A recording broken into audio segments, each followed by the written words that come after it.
ஒருவேளை குளம் கலக்கப்படும் போது ஆண்டவர் அவங்க அந்த இடத்துல நின்று நான் அந்த குளத்துல போய் இறங்கிட்டா எனக்கு விடுதலை கிடைக்கும்ல.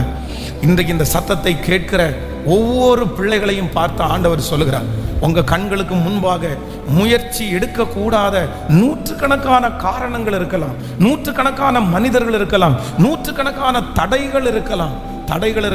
நீங்க இந்த பிரச்சனையிலிருந்து வெளியே வர முடியாது என்கிறதற்காக உங்களுக்கு முன்பாக ஆயிரக்கணக்கான நெகட்டிவ் உங்களுக்கு முன்பாக வைக்கப்படலாம். எப்படி நீ முயற்சி எடுக்கிற, இப்படி நடந்துரும், நீ அங்க பாரு, இங்க பாரு, இந்த மனுஷனை பாரு, இது நடக்க போவது இல்லை, இது நடக்காது, அவர்கள் தான் ஜெயிக்க போறார்கள், நீ தோற்றுதான் போவ, நீ எடுக்கிற முயற்சி வீண், நீ அந்த இடத்துக்கு போகாத, உன்னுடைய பலத்தை நீ எதுக்கு நீ பிரயோஜனப்படுத்துற, வேண்டாம், நீ இங்கேயே இரு, நீ இந்த இடத்துல உட்கார்ந்து சாப்பிட்டுட்டு, இதுதான் உன்னுடைய தலையெழுத்து. இப்படிப்பட்ட ஆயிரக்கணக்கான நெகட்டிவ் இருக்கும்போது ஒரு உண்மையான தேவனுடைய பிள்ளை, அற்புதத்தை பெற்றுக்கொள்ளுகிற ஒரு தேவனுடைய பிள்ளை என்ன பண்ணணும் அப்படின்னு சொன்னா, எனக்கு எத்தனை எதிர்மறையான காரியங்கள் எனக்கு முன்னாடி இருந்தாலும் என் தேவன் என்னை நடத்துவதற்கு வல்லவராய் இருக்கிறார். நீங்கள் எடுக்கிற முயற்சிகளை கர்த்தர் வாய்க்க பண்ணுவார். நீங்கள் எடுக்கிற முயற்சியை கர்த்தர் பார்க்கிறார்.